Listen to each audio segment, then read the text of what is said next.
Accounting topic: non-GAAP financial measures. Welcome to non-GAAP financial measures practical example session. As discussed in earlier, non-GAAP measures are used by companies across the globe. A quick recap. What is GAAP? Generally acceptable accounting principles, or commonly referred to as GAAP, are accounting principles and accounting standards issued by the Financial Accounting Standards Board, or commonly referred to as FASB. Other accounting bodies such as International Accounting Standards Board, or IASB, issue International Financial Reporting Standards, or IFRS, which provides accounting guidance to accountants to record and report accounting information. Thus, GAAP or IFRS are a combination of authoritative standards and commonly accepted methods to record and report accounting information. GAAP financial statements provide clarity, consistency, and comparability of financial information to the users of the financial statements.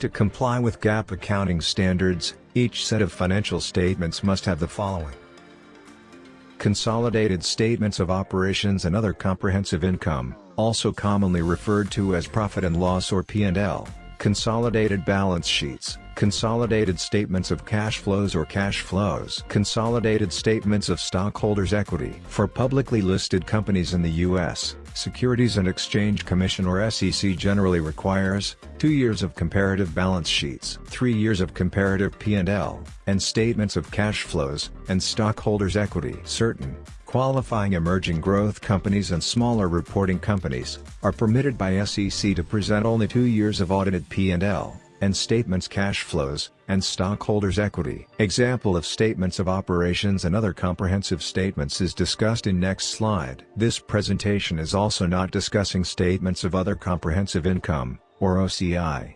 OCI includes currency translation adjustments or CTA, gains or losses on net investment hedges, gains and losses on derivatives qualifying as cash flow hedges,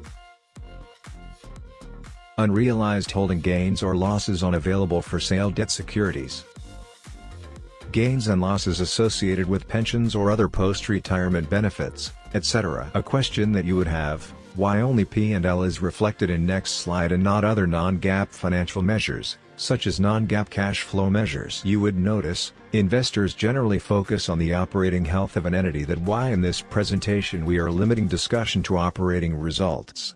GAAP financial measure slide. In the slides 2 and 3 you would notice the standard 1 P&L is presented.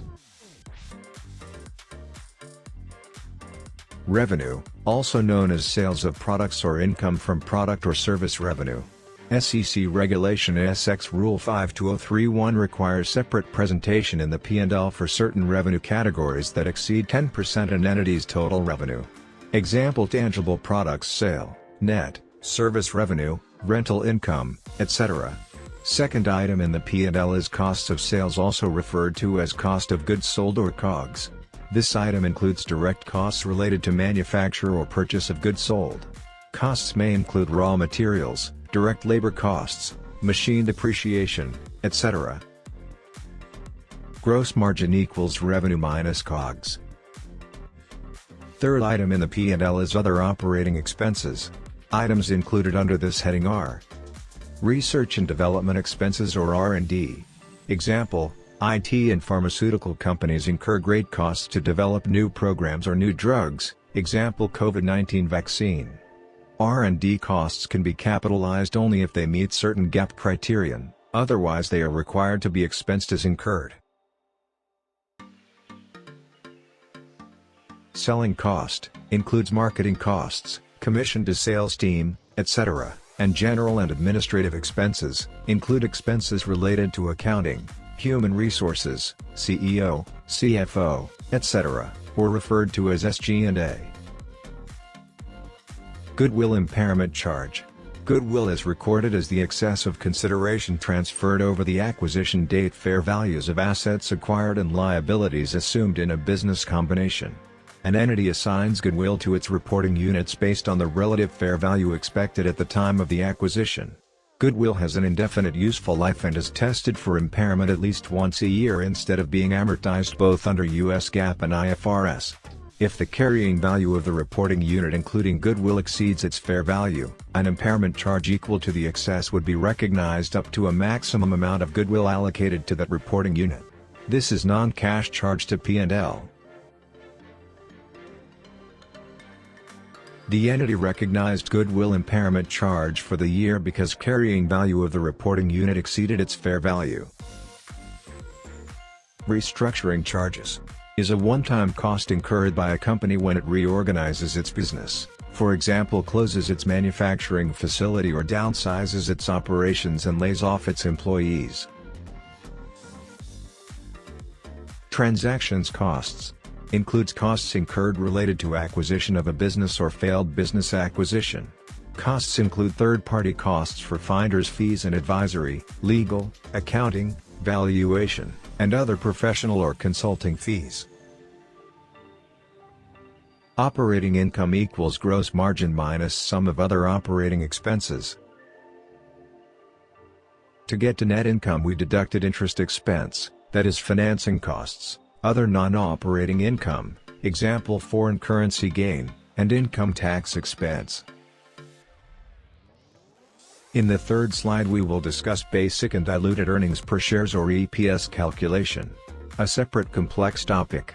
It is the last item in a P&L. EPS is calculated by dividing net income by weighted number of average basic and diluted shares outstanding during a period. The thumb rule: if a company is in a loss position, basic and diluted EPS would be same because diluted EPS calculation will spit out anti-dilutive result. Additional information not visible in the P&L are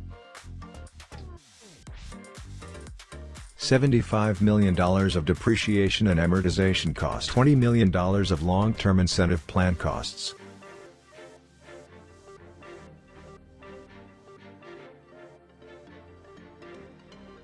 In the next slide we will discuss how companies calculate and present non-GAAP financial measures commonly referred to as reconciliation of non-GAAP measures.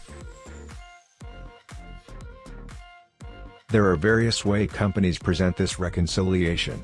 One of the methods is discussed in the next slide. We will first calculate EBITDA, that is earnings before interest, tax and depreciation and amortization. To calculate $76 million of EBITDA, we start with net loss of $19 million. Thereafter add back the following P&L line items: $4 million of tax benefit, $10 million of interest expense,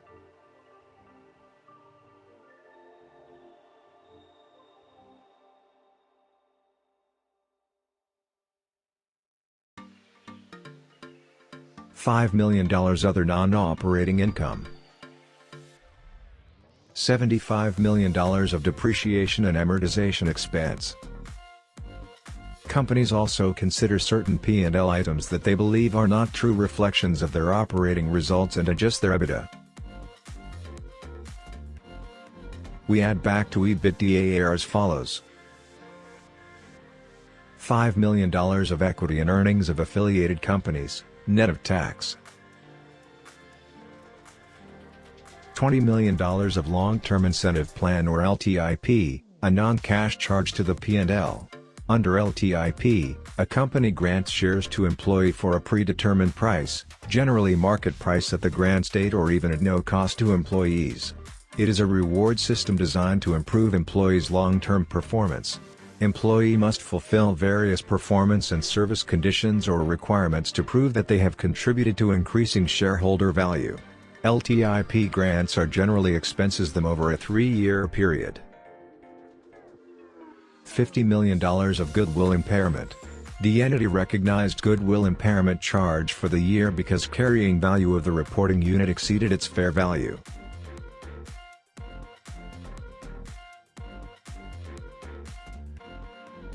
$10 million of restructuring charges.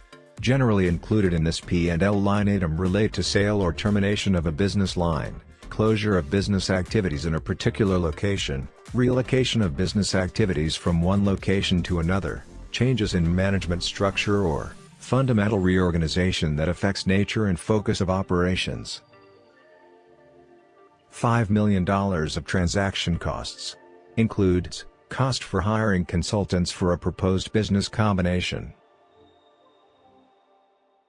At times, companies also reflect EPS impact for each non-line item. This is calculated by dividing each amount by a weighted number of basic and diluted shares outstanding. For non-GAAP measure presentation and disclosures, always consult your legal counsel and auditors.